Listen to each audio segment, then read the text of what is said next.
This is the rear naked choke. It means to kill the lion.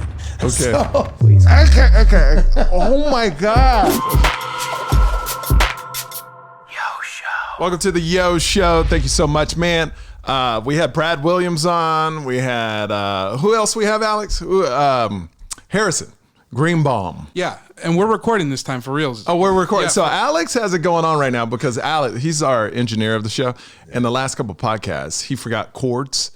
So we couldn't record certain things because he has no cords. So you have all your cords today, Alex? Yeah, no, we're set. We're set this time for sure. Okay, we are set. We are set. Now, we're both excited to have you here because if you don't know Dave, the Pain Train Mazany, now you're a journeyman in the fight game. And, you know, I've been on Joe Rogan's podcast several times. And since I moved to Vegas, I started getting into this, you know, watching UFC slowly. It took me a while. But man, I gotta say, there's so much respect I have. Because literally, it's just you, tights, gloves, little gloves, fighting another man. It's the rawest form of competition you can have right now, besides a bare fist. But what does it take for like a fighter like you to even get in the ring? Like what clicks where it's like, I want to do this? How'd you get to that point?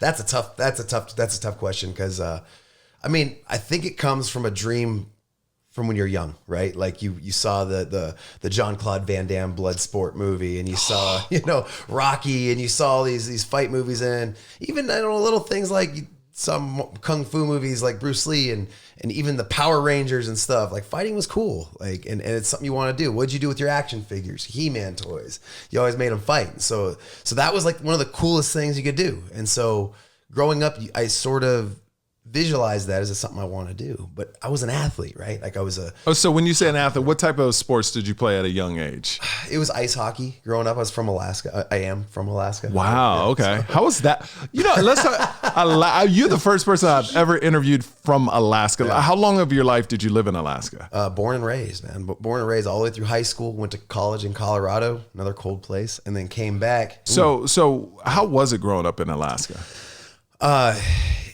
I mean, it's all I knew. It was funny because I remember summers there, and my mom would be like, "Oh my God, it's so beautiful and awesome here and stuff." And then I was like, "Oh yeah, mountains are normal and tons of green and wildlife and a moose going through your front yard." Like in Anchorage, Alaska, like the biggest city, like they'll be downtown and stuff, and that was normal. So this is where like it's daylight like half of the year, right? Yeah, it's a shift, right? So basically, there's a peak of the summer, there's a solstice, and you notice the time change in Las Vegas or wherever you're at. You notice a time change. Well, in Alaska, it's more drastic, and the further north you go, it's more drastic, right? So, like if you live up north in Barrow, Alaska, like I worked near there when I was working construction on the for the oil companies and stuff. I was there during the summer, and it literally never set. But during the winter time, it would never rise, right? So did you think from being in Alaska, this was pretty normal all across the U.S. or? Yeah, I mean,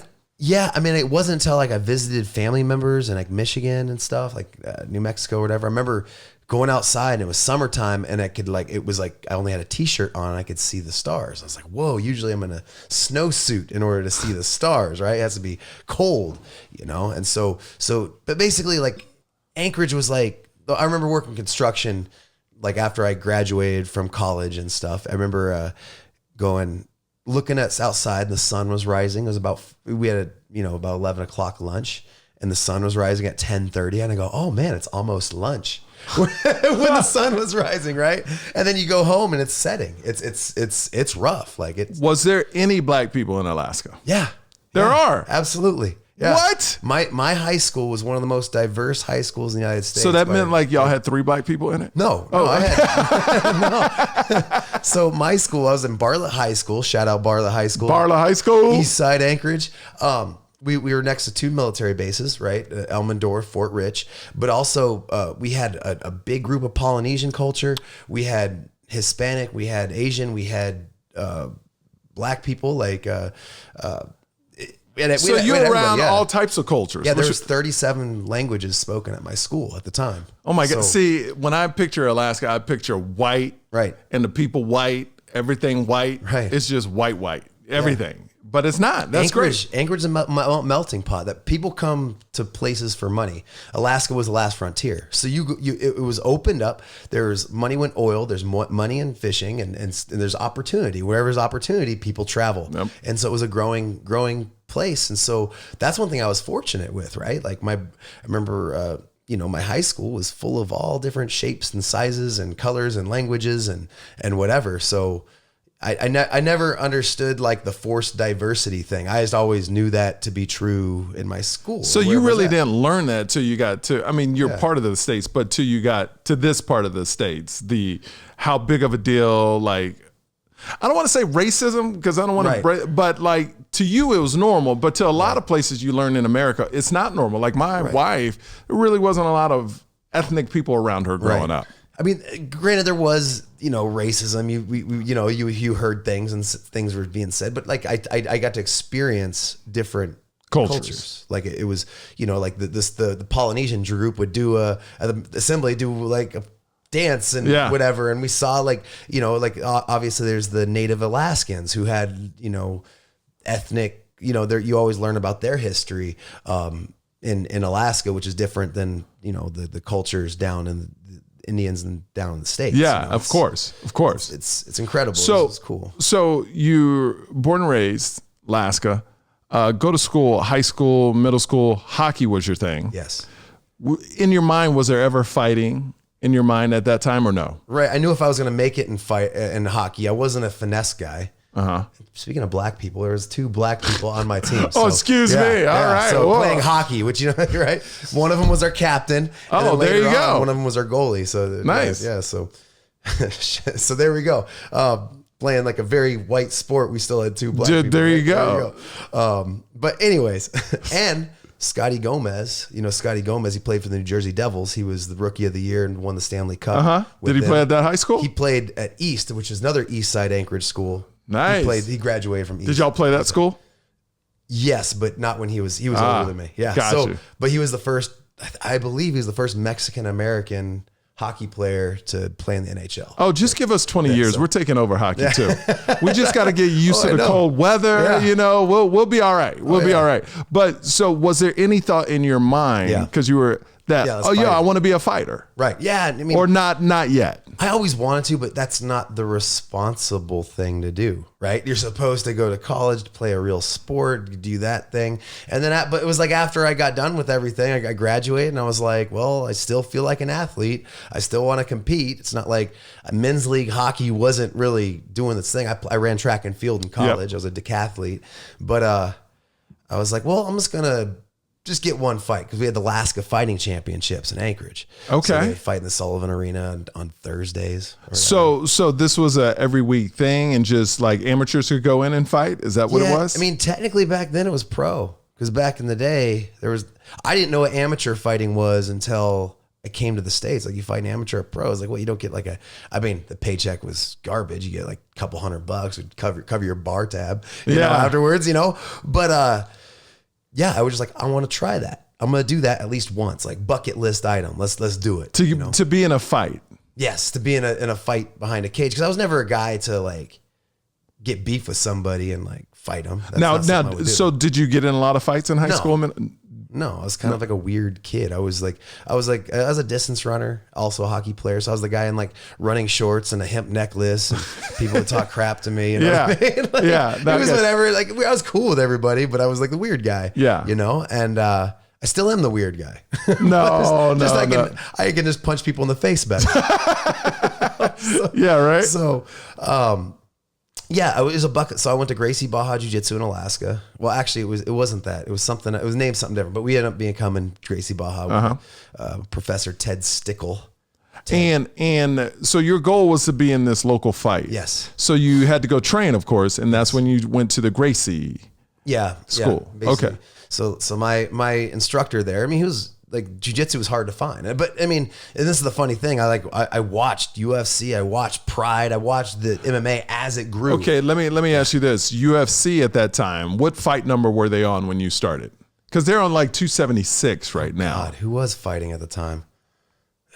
I don't even know. What number do you think? I started 2006. Whatever. 2006. Okay. Yeah, about 2006. Okay. My first fight. or 2007 ish. But I mean, I was watching, even when I was young, I would go to the Blockbuster and see the special interest section and grab the VHS tape and be like, what is this? Bare knuckle, kumite. So you get out of college, Yeah. you're still athletic, but you're not playing hockey. You didn't make it in hockey. So you're going, you always had a desire to fight. And you're like, let me try this out. Am I right in that? And then you go to this Gracie school and now you're doing all the research about it. When did you know that, like, you went to the Gracie school to get your first fight? Right. To be in it. Right. All right. So when did you know you had some type of talent while you were training? Or you didn't know? It was I felt like I did. I mean, I had 1 year of wrestling when I was in middle school. I won the city championship there. Oh, okay. I should have pursued that, but hockey was way more cool, man. Like, come on. Getting a Letterman jacket for hockey was way cooler than the wrestlers back in Alaska. But in hindsight, it's like, man, I was built like a wrestler. I should have been a wrestler. But whatever. Hindsight's 2020. There you go. But I was in there and I didn't tell anybody that's what I want to do with fight. I just like trained, did my thing, and then I was like, when it was time, and I went in and fought my first fight. And how long did you train before you got in the first fight? Man, it must have been 6 to 8 months or so. Yeah, I mean, it was a little bit. Now, was there before the fight? Is there real contact?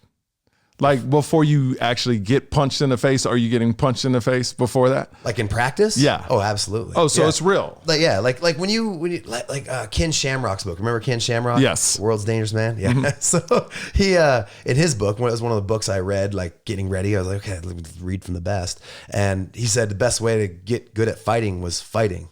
And so I was like, that's what you need to do. So sparring, I mean, and granted, Gracie Baja Jiu-Jitsu, our sparring wasn't super crazy. It wasn't until I came to Vegas that it got crazy when I was at Vanderlei Silva's gym. Then I learned how to just, I don't know, that was nuts. But we'll talk about that in a second. Yeah. So you end up sparring. You're like, one thing cool about jiu-jitsu, like the grappling portion, you can do that 100% and you're not really hurting each other. You stop before a submission, let go of a choke before they pass out. Well, that's nice of you. Yeah, hey, I'm gonna let you up. Yeah. Well, when they tap, they say, hey, I can't breathe. Well, it's not breathing. It's you're cutting off the arteries, right? That's what's happening, a choke. Have you ever been choked out? Yeah. What's that? You see, Alex, you see what's crazy, Alex? When I asked him that, how his eyes lit up like, yeah. Look, you were talking about how comedy's a drug. He was talking like that was his drug. Yeah, fighting is your drug. That's what it seems like. Comedy's my drug. It seems like your eyes light up. Even when I asked you, did you ever get choked out? You're like, yeah. What is that feeling like?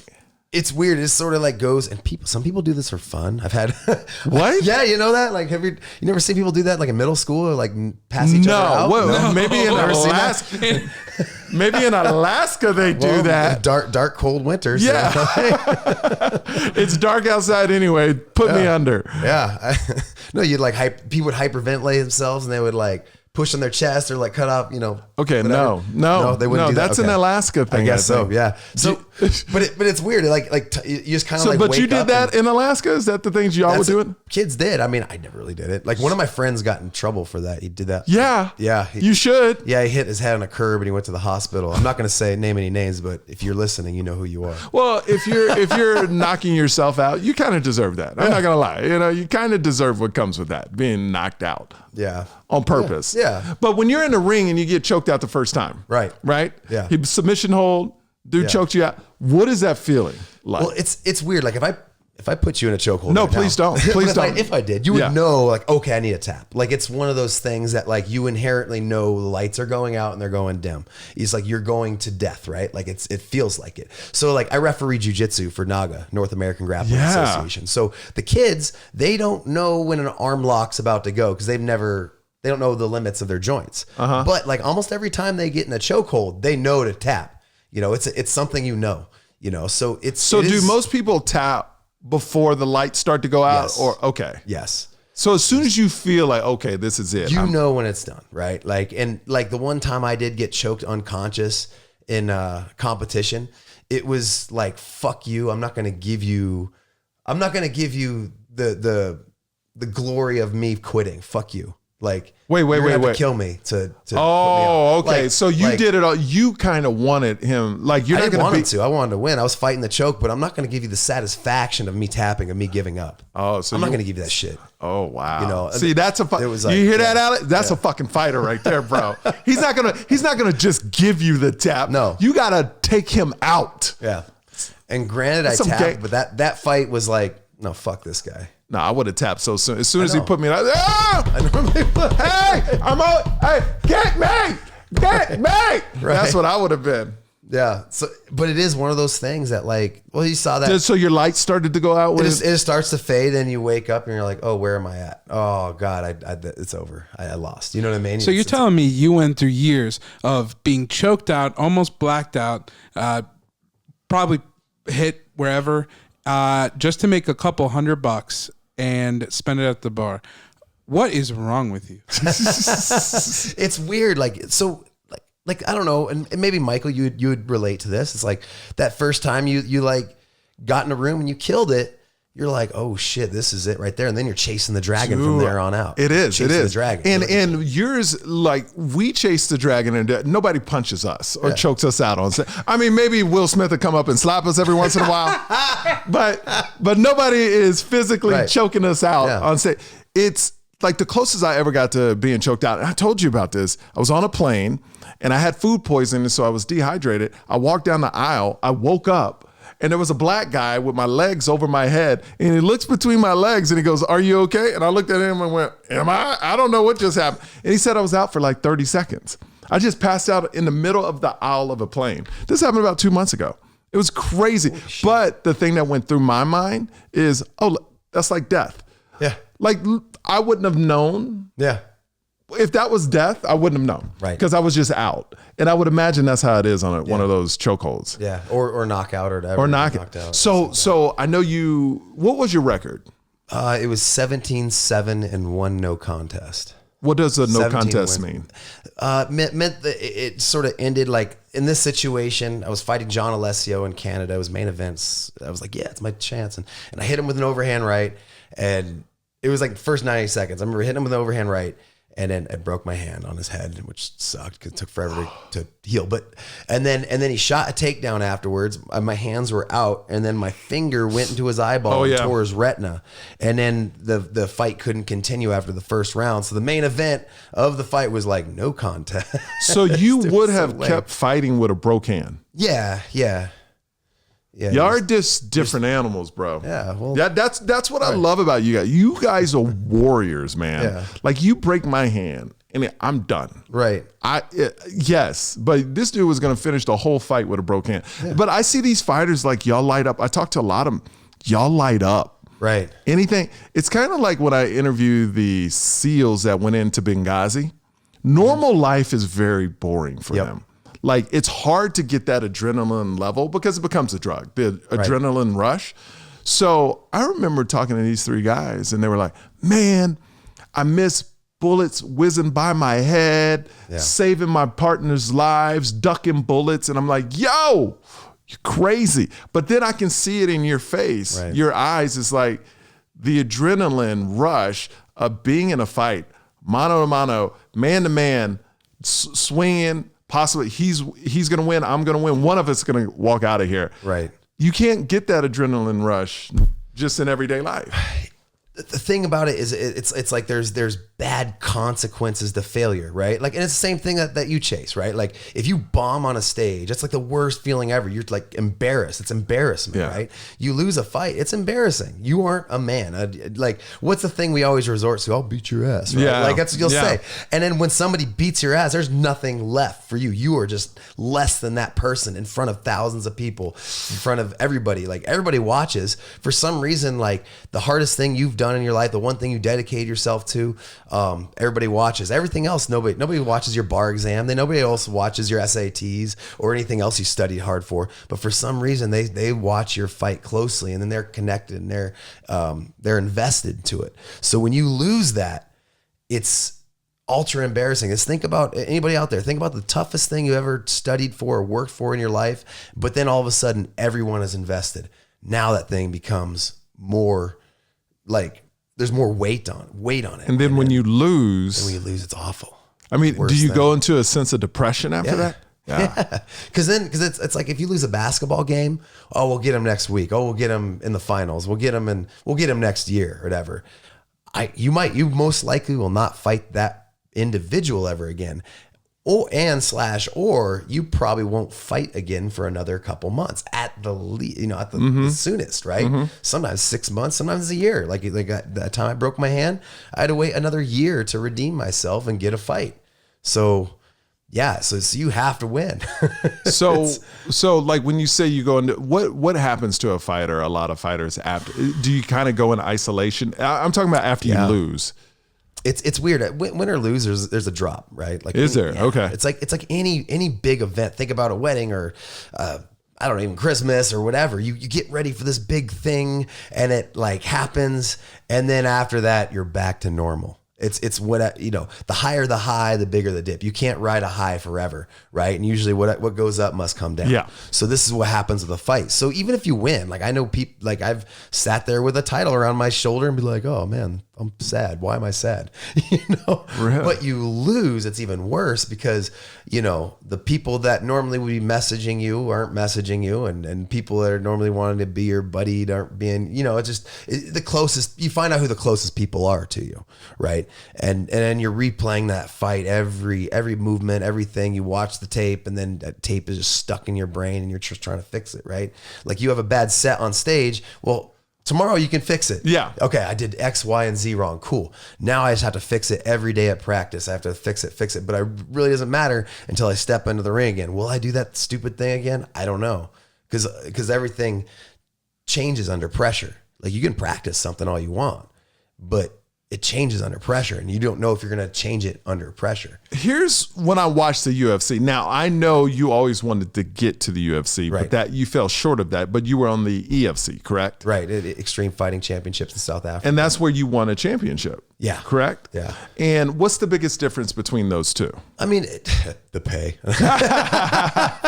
That's a huge one. It's just the audience is a little smaller, stuff like that. I mean, there are guys that have made it to the UFC from that promotion. I believe if I wouldn't taken my last loss, I would have made it at that point. That it was like that one loss set me back because my opponent, the guy who beat me, he went to the UFC after that fight. Yeah. So I was right there. So does that just crush you? Yeah. Cause it sucks. I wanted a shot, just want to make it there and give it a shot. I mean, I started late in fighting kind of, but I worked my ass off for it. Yeah. It was something I dedicated my life to. I mean, like you guys were talking about, very, very little pay, like journeyman fighter. Like I'm in my 30s, I have a college education. I'm an intelligent guy, and I'm sitting here banging heads for a couple grand, and doing training privates and teaching classes and stuff like that to pay my bills. But I don't know, you have to chase what's passionate about. Like it's weird. People look at my life and they're like, "Oh my God, it's so great what you're doing." I was like, "Whoa, you have insurance." Like I'm like excited about that. You know what I mean? Yeah. Like that's cool too. But like you only go around this thing once, and you got to do what your heart's called for. And I'm one of those guys that has to do something they're passionate about. I can't do something that you do everything. I've known you for only close to a year now. You do everything with passion. Yeah, you put everything. It's exhausting, but I like it. now, when you found out after your last fight, first of all, let's talk about what are the things you broke, or what are the things that, what are the things you broke on your body? My heart. Yeah, that's right? what we talked about. We talk about that yeah. one. But legit, you go through a lot of heartbreak. That's a huge thing because you're training your ass off for stuff. And then you get to, the thing is, you're most vulnerable. You're like naked in front of people. Literally, you're like naked in front of people, and they get to see you at your most vulnerable point. So yeah, your heart gets broken tons. And that's when you know a fighter is when they take a loss and they come back.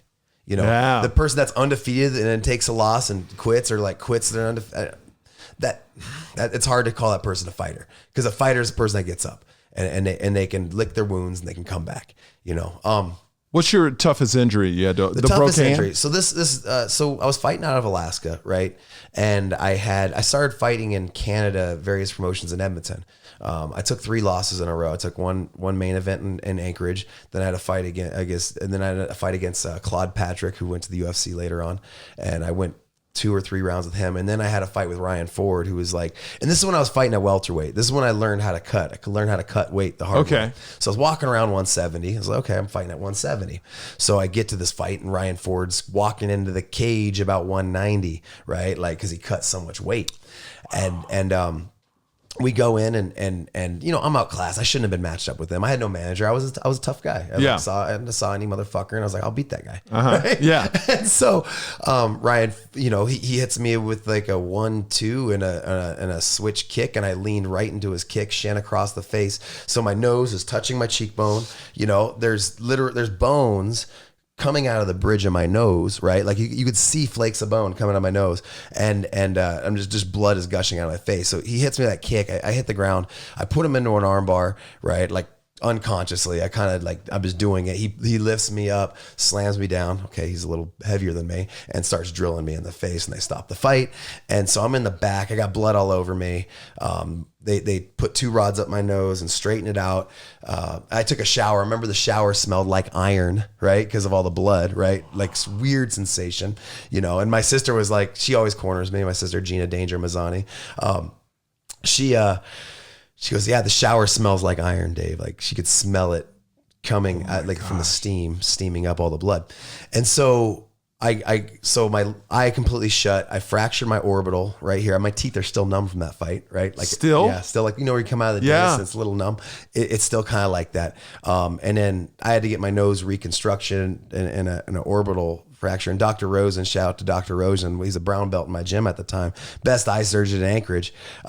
He helped me out with that orbital surgery, and then so I only owed like $13,000 from a fight where I made 2. And so and you didn't stop after that. No, this is what propelled me forward. I got home. I got back. I was coming off of 3 losses, and everybody's like, "You need to hang them up." And I was working for a commercial plumbing outfit at the time, and they're like, hey, if you get your journeyman, you can probably make good money doing this. You know, get a trade. And I love construction and that man work, and you know. But I was like, I don't know, I got something more in me. And so when on my spare time, I was researching places to train. And I was like, you know what? I worked construction. I paid off my bills, saved another $10,000, and packed up my pickup and drove to Vegas. And I was like, I'm going to make this thing fucking happen. And what year was that? This was around like 07. 07? Or so. Yeah. So it was during a recession, right? Which was crazier too. Everybody's like, there's good money in Alaska. Yeah. And there wasn't any in Vegas, especially a place that was centered around entertainment. That's the first thing you cut out of your budget when you. So how long did it take you to recover from all this before you could actually like even practice? I mean, technically like 3 months, technically, yeah. But I was gun shy. So when getting hit in the face was scary because I like just shattered my skull. Right. But like, I don't know. For me, it was like something I had to overcome. Yeah. Because I still was pissing vinegar. I was a young kid thinking I still how had more. How old were you?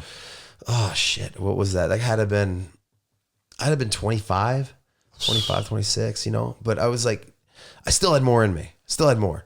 And so I picked up my truck and I went to Vanderlei Silva's camp, you know, and this is they call him the axe murderer. He was the guy we're talking about, Pride in Japan. He was just big, huge. And he had this technical brawling style where he would like roll and just swing and just knock people out. And he had this look in his eyes that would just, it was vicious and scary. But at Vanderlei's gym, they had this culture that they brought from Rio de Janeiro, this place called Shudo Box.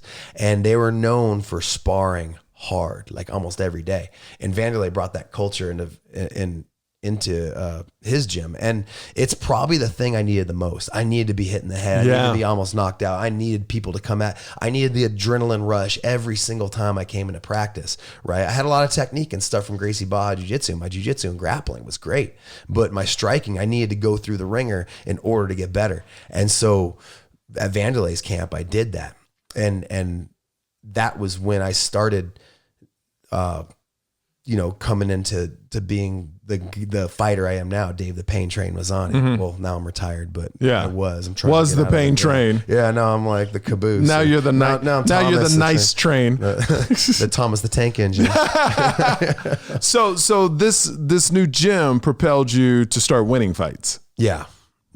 And what Pain Train? Where'd that come from? Who named you that? So this is funny. So do you remember Terry Tate, the Office linebacker Reebok commercials back in the day? No. This is old, man. This is like, I don't know, like this is probably early 2004, 2003. Terry Tate, the Office linebacker Reebok had him. And so basically it was kind of like an office space setting where they had cubicles and stuff. And he's like, productivity has risen up since we brought Terry onto the team. And he goes, and so Terry is this big black dude, like gorilla, and he was like, you better recycle your shit, man, or the pain train's coming. Pain train's coming. Woo, woo, woo. And he would like hit people for being late and shit. Okay. And so that was like one of his lines, a pain train's coming. And he like was about to tackle this dude. Sorry, Terry. Yeah. And so like we thought that was funny. Like when I was running track and field, so we would run these lactic threshold workouts, like which would just like make you feel like garbage. And I'd like about once a week I'd be vomiting in the trash can. And so like my teammates would run over like the pain train's coming because they would see me going and they would follow me to the trash can and like scream at me, thinking it was hilarious. And this had happened at meets when I'd run the 400 or the 800. They'd be like, the pain train's coming. The parents are looking like, what's the pain train? Yeah, this one? Yeah, and I'm a loud puker, so. Oh, I didn't need to know all that, Dave. I mean, that's disgusting. That's pretty disgusting. I didn't need to know that. Calling the dinosaurs. Yeah. So that's where you got the name. Yeah. All right. So after this gym, after you moved to Vegas, this gym, what was your next 3 fights like? So I was coming off of 3 losses, and then the recession was happening. So there's no fights going on. And what I found out quickly was in Las Vegas, the big problem was the only fights that happen here are big fights. They don't have little fights. They have amateur fights, but who's going to watch a low-level pro fight? You want to see Pacquiao. You want to see UFC, Conor McGregor. You don't want to see a 5-3 pro. Yeah. You're just looking, so I had to look everywhere. And then EFC, that the South African promotion, was looking for a fighter because like a guy dropped out. Hey, we need a guy on 10 days notice in South Africa. By the way, it's our champ. And I'm like, okay, I'll take it. So how do you hear, like in your industry, how do you hear about opportunities like that? It's just like networking. So this person ended up contacting Vanderlei Silva's manager because they were running promotions with Vanderlei. He was like making money with sponsorship stuff. And they're like, hey, do you have anybody on your team that's willing to fight? And so they saw this guy who's taken 3 losses with not so good of a record. But little did they know, all I was doing was training. I was laser fucking focused. And so I go to this fight, 10 days notice. Before I hit the plane, I throw my back out, can barely walk, right? Because I'm cutting weight, first time cutting weight to that low of a weight class. I fly 30 hours to this place, 9 hours time difference. I have like 3 days to acclimate at the most, but meanwhile not eating anything. And you're going to fight the champ. And I'm going to fight the champ of this promotion. Yeah, this is what my life is. It's stupid.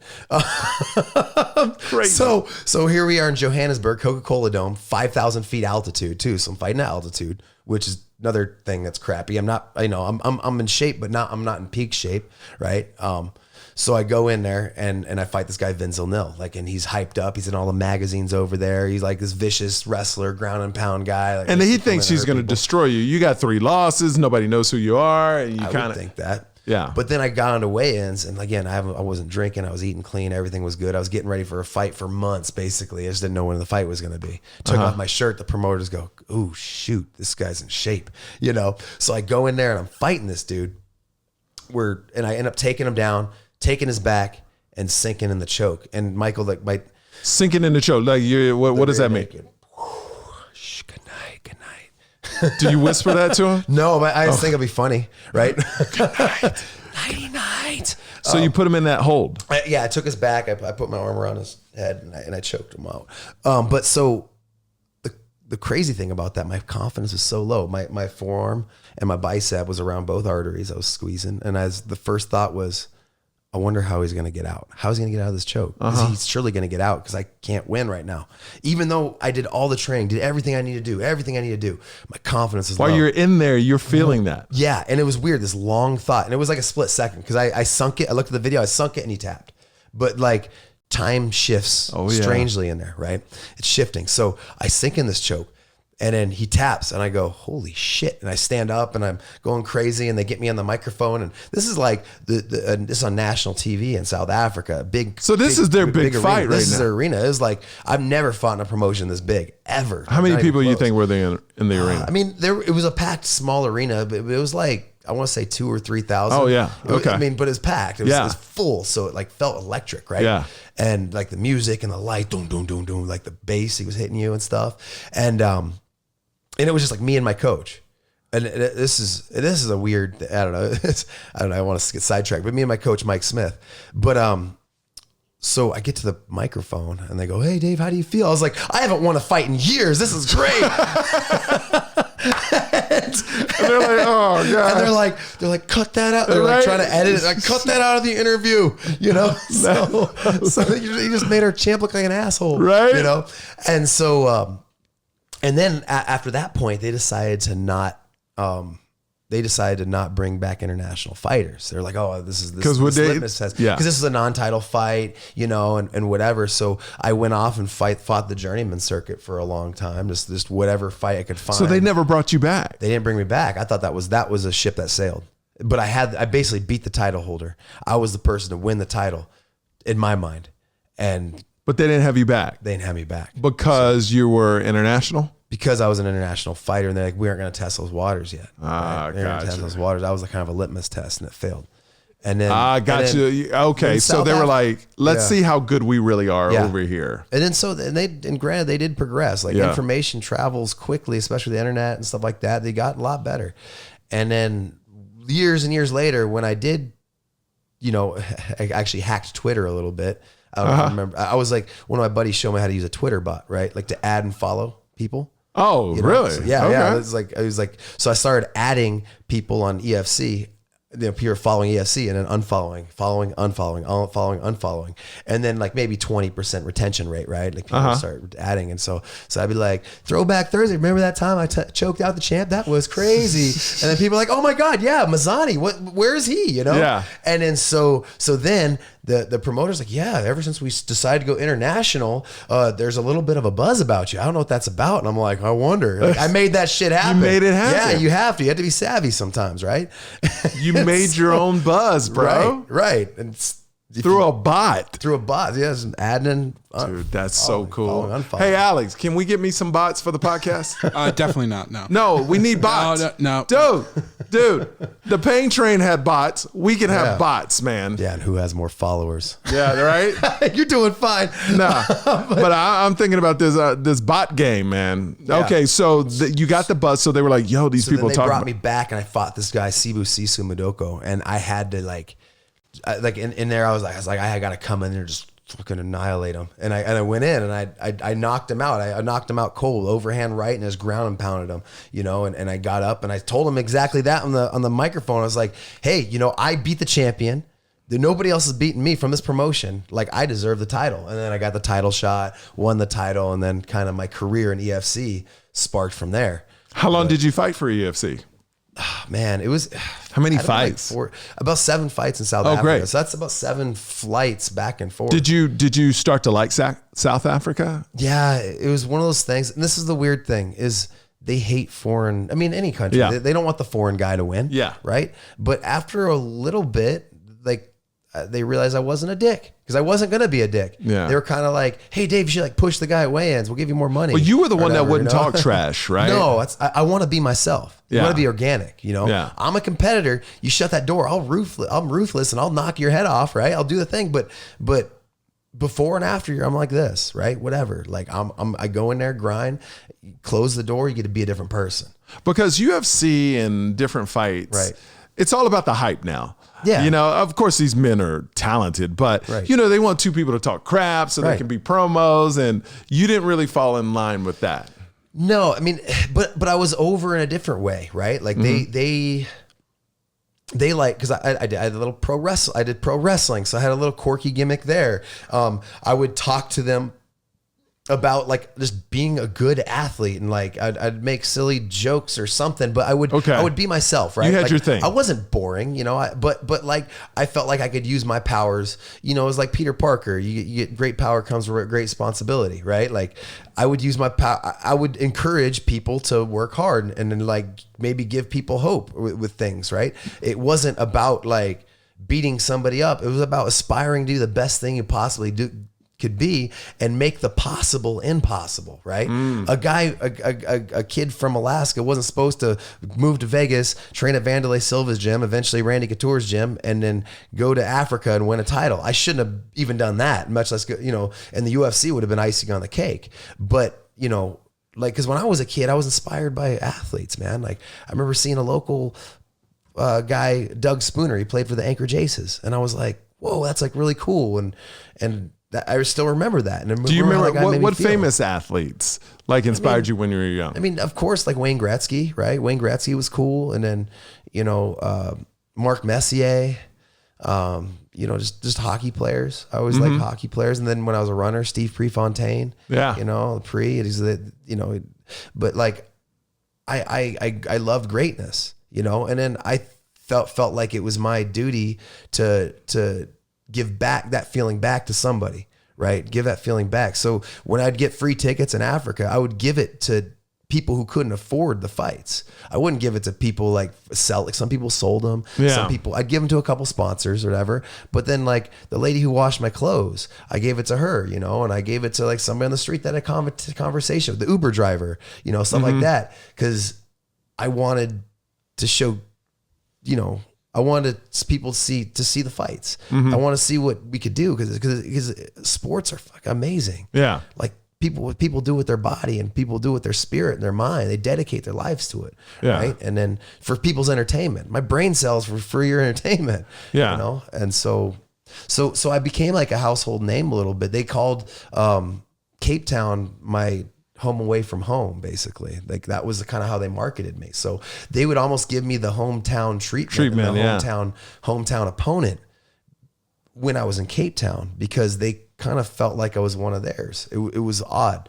And even the commentator Cyrus Fees was like, you should open a gym in Cape Town. You'd kill it, bro. Yeah, man. But as beautiful it was, I don't know, I still like my home. So how long have you been retired now? About 4 years. 4 years. Yeah. So you're my personal trainer as well. Yeah. So sometimes you take me to, what's that gym called? 9 Round. No, the other one.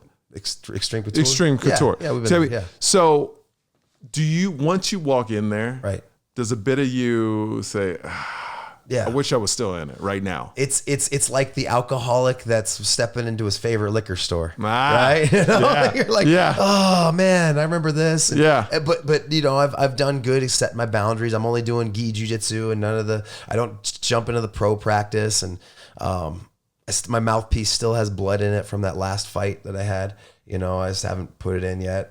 It's not ready. You know, but, yeah, it is hard, but you know that's my family over there too. Extreme Couture has been my family. And it's cool, and we, you know, when you train and punch faces with people and choke each other out, there's a special bond that you get. It does, because I see that. Look, I know nothing about fighting, nothing. I'm learning it ever since I moved here about a year ago, but I'm still below amateur, beginner, as far as knowledge of it. Yeah. But what I do see is the respect. They can talk all the trash they want, but usually there are some exceptions, but usually after a person wins, they show so much respect to that other person that just fought them. Right. And at the beginning, that was surprising to me, because it is this ego thing. Right. I'm going to kick your ass. And then in real life, when you do that to somebody, you still talking shit to them. Right. You know, but here it's like, yo, man, I won. Are you okay? Let me show you respect. And I think that's pretty cool. Yeah, it's something special about a fighter, because, you know, you both understand, you both got vulnerable. You both got vulnerable for each other. Like the thing you respect about a friend, a partner, anything, is when they become vulnerable with you, right? Like you're dating or whatever, or you're sitting with another. Like it wasn't until she got vulnerable with you that you guys had that bond. right? And as weird as it sounds, when you give somebody, like even in training, you give somebody your body and you trust that person with your body not to hurt it. And you're doing the same with them. And even though it's simulating death with each other, you know, you're giving them that thing. So it's a beautiful thing. So, and then when you fight, you both express that in a special way. And it's an ego, but in a different type of ego, right? It's like if you see a street fight, the ego is more like I'm covering up for something I don't have. I'm not a tough guy. I'm gonna pretend that I'm tough and then maybe get in a fight about it. When you're a fighter and you know you're tough and you know you can fight, you're not doing that. It's like if you run into a 5-year-old and the 5-year-old's like, I'm going to beat you up. You don't need to beat up that 5-year-old in order to prove that you can beat him up. Yeah. Right? Yeah. Right? You just know you could beat him up, not to put that visualization. No, yeah. 5-year-old. No, I got you. But this is what a fighter is. And then you get two equally matched people. Hey, we're going to test each other because this is what a true warrior wants to, you know, that saying, go out on your shield or back, to come back with your shield or on it. You know, that's a true fighter, somebody who has that warrior mentality. That's what you strive for. You strive for that warrior mentality. Right? That's what we need on this show. Some warrior mentality. Alex is going through it right now. He's lost how much weight have you lost? So now we're about 15 pounds 15 pounds, man. Yeah. He's trying to lose 120. Warrior mentality. That's what it takes. Yeah, man. You got to wake up every day and you know, tell your, like, you know, with training, you know, you wake up every day and you tell yourself you got to do it today because the little things add up. So it does every single day. Now you own this gym I started going to called 9 Rounds. Yeah. What made you want to be an owner of that? I love it. If you live in Vegas, go to 9 Rounds. It's the one off of Fort Apache in Twain. Twain. Go there, check out my man Dave. But it always seems you just always want to make people better and give back and give back and give back. You're a giver. Yeah. You know, and how'd you come up with 9 Rounds? Or I know it's a company, but what made you want to get invested? 9 Round is a franchise. So I've always been in the fitness industry, right? Like my degree was in human performance, physical education. I was a high school, like at 25 years old when I was still in Alaska, I was a high school varsity track, cross country, and hockey coach. You know, I just take on this thing where I've always been the captain of my teams. I've always wanted to and help other people improve because like when you help others, it makes you feel better, right? And so I got deeper into the gym industry. I started working for a boutique fitness studio called True Fusion. So that's more of yoga, right? It's kind of yoga based, you know, like I taught hot classes, hot barefoot boot camp, Pilates. Okay. I taught bar with a ballet based class. I taught their yoga series, TRX, battle ropes. I was their travel team fitness director. So I helped them franchise around the nation. Right. And then I was like, well, you know, I'm working for somebody. I would like to, you know, work for myself, you know, see what I can do on my own. Like what can I do? And so I was looking around trying to figure out one kind of concept, maybe rent out a spot. And then it's like post pandemic. And I saw this 9 Round up for sale and it was, you know, at a reasonable price because nobody was buying fitness gyms when they were all shut down and people were having to wear masks and all this stuff. And I was like, you know what? We're in Las Vegas. Let's roll the dice and see if this can happen. So yeah, so 9 Round is an amazing concept because the thing people usually say when they're trying to get in shape is I don't have time. So it's a 30-minute workout. There's no class times. So you just go in, bang out a 30-minute workout and it's kickboxing based. And the founder of the place was Shannon the Cannon Hudson, who was a world champion kickboxer. So I was like, this makes total sense. He's into fitness. I'm into fitness. He was a fighter. I was a fighter. And he has this franchise spread out throughout the world that fits my values and fits what I do. And now, fighting is a challenge, but owning your own business is a challenge as well. So how's that adjustment for you? Being, you know, when you work for somebody, you got a paycheck coming in. It's easy. You're not paying anybody. They're paying you. How's the transition been for you? So this is the transition out of fighting is hard. Fortunately, I had to keep up on my skills as a fighter, right? Like, cause if I was maybe not getting the UFC was a blessing in disguise. You always try to find the silver lining. You do. But like it forced me to be a professional in the sense of like, I have to make money different ways. I have to adapt. I have to think outside of fighting. so owning my own business has been a bear. Like it's been a year-long fight camp, right? Like it's been a grind. And I'm doing it at 38 years old. I'm not pissing vinegar in my 20s anymore. Yeah. So, but like, you know what? And I guess this is another thing we talk about a lot at, I have a therapy group, a support group called Emerging Vets and Players, MVP. Yep. And it's for combat veterans and former pro athletes for support after you take off the uniform. So the transition coming out of the military or the transition coming out of professional sports, there's a lot of similarities. You know, you have this group of savages that were used to like dangerous stuff. I was simulating death every day and, potentially going to death when I would fight. I like how it's crazy how you call it going to death. You don't say I'm about to fight. You say I'm going to death. People die, Like I remember they found that. Let me tell you, I would never podcast if they said podcast was called Going to Death. Yeah. Like I would never do anything called Going to Death. I'm going to death. It's no big deal. But it also makes you like appreciate life a little bit more, right? Yes. Like because death is out there everywhere. You can get hit by a car, hit by lightning, all this stuff can happen, true. And like, okay, now you gotta live this shit up. Let's make it happen. Let's have a good time. Let's live life with integrity and just kick some ass. But where was that? Oh, that studio. Yes, it's been hard, but a lot of things are the same, man. You have discipline. You gotta learn techniques. You gotta learn stuff and new strategies. Get comfortable with being uncomfortable. Competition. Yeah, I mean, like this marketing piece, running numbers, being vulnerable in the sense that 9 Round is nice because it has this franchise business coach that I can contact. And some of the business owners don't use them because one of the reasons is you got to admit you don't know something, right? That ego that fights you. In fighting, I had to be like, I don't know how to do this technique or this facet of my game is not good. I got to go figure it out. I got to go be vulnerable. I told my franchise business coach, he's like, yo, man, I know the inside the room. I know how to run a studio. I know how to build a team, but running numbers and all that business stuff, I don't know that. I need help with that.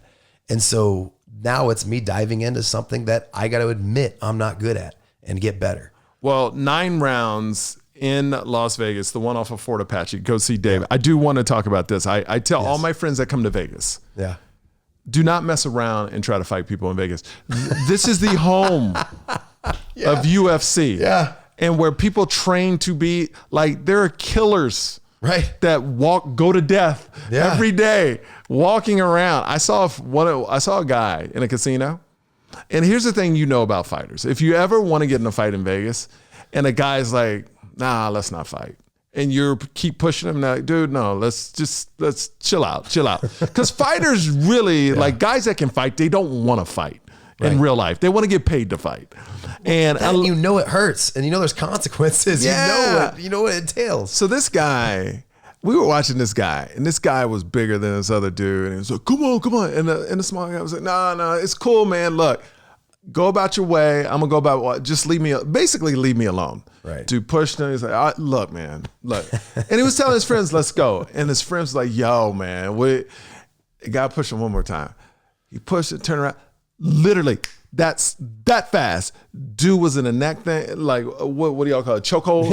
Yeah. And the guy was like out, right? Yeah, put him asleep. And then they walked away, and then everybody was just walking over the dude. like just going about their business. And I was like, that's why you do not get in a fight. Right. In Vegas, there are killers everywhere here. Right. Killers everywhere. So this is for the listeners. If anyone is attacked, right? What are like 2 go-to moves? And I know it depends where they come from, but and it's not even to go at them, it's just to protect yourself. Right.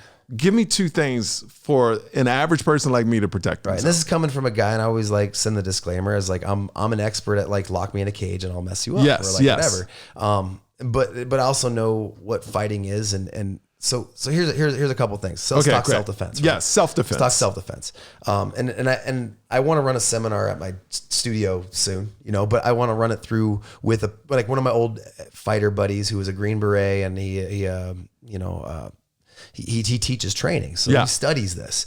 Like just because techniques doesn't mean you understand what's out there. Right? 100%. So typically you'll see a self-defense guy saying, all right, grab the wrist, I'll turn it this way and do that. Yeah. Like, you're not going to do that, man. Just think because pressure messes things up, right? Like, you unlock your door. It's an intricate thing. You take your key and you unlock the door. Now imagine doing that with a guy chasing you with a knife. It's like that horror movie. And you're like, you're stumbling. So in order to get good at an intricate technique, you got to do it under pressure. This is why jiu-jitsu works. Yeah. Because when you roll and spar, you're doing it under 100% pressure. Long story long. So you got to think about basic things. One, again, me being a fitness guy, just be fit. Like, if you want to work on keeping yourself safe, I always say training is like just training and being in shape, eating healthy, making your body strong is making yourself hard to kill, right? Make yourself hard to kill. Make yourself hard to kill from disease. Make yourself hard to kill from people that might want to harm you. Make yourself hard to, your body is more resilient. You aren't like, so you're hard to kill in a lot of ways. So I always say health. The health is number one. Make sure you're able to do something like run away. Yeah. If you can turn around and sprint, use those track and field skills, that is one big thing. Now, awareness is huge, right? Like, so this is the big thing. Is like when you're walking out the door, where you park in your car, are you looking at your phone as you're walking? Do you know how many people when I'm driving through a parking lot, don't even look at my car? 100%. Like, why do you trust me, bro? Yeah. or people walking across the street don't realize a car will win. Yes. Like, and they give you attitude when they walk across the street. They're like, oh, I know you're going to stop. It's like, what if I didn't? Yeah. Like, I wouldn't trust me. No. It's like those people that ride bicycles on the side of the road. I could never do it. I could never trust somebody to not hit me riding a bicycle on the side of the street. I don't know. As cool as it would be. Yeah. So awareness is huge. I think we tend to like dig our heads in the phone now with that device, headphones, stuff like that. So being fit, being able to run away, awareness, and just even like, and I've been told this by people, just like having a posture like this, just like, hey man, like instead of being like having your hands down, right? Just like, hey. Well, that's what I noticed. So you're always ready to block something. What's big is these people getting knocked out right now. A lot of videos of people getting knocked out. Right. And all of the people that get knocked out, usually they're like, what's up, man? And their hands are like, what's up? Right. I was like, I learned from your class, no matter what, I may get knocked out, but my hands are going to be like this. Like literally, I may not even throw a punch. I'll just be like this, but my hands will be up. You know what I mean? Or like this, or something. I'm blocking something. Yeah. But all these videos of people, they're like, hey, what's up? Oh, you're not very tough. The chin doesn't always win. Okay. Before we, where can people reach you? I want to get your socials out because before you leave, I do want you to put me in that chokehold. But I don't want you to knock me out. I won't finish it. No, I don't want you to even start it. I just want you to put me in it so I know how it feels. Yeah. But I don't want to see the lights go out or anything. You understand? Are we on the same page? Can they dim because I don't want the PTSD to kill you. You're like, and you're like, okay, we clear? Yeah, let's go.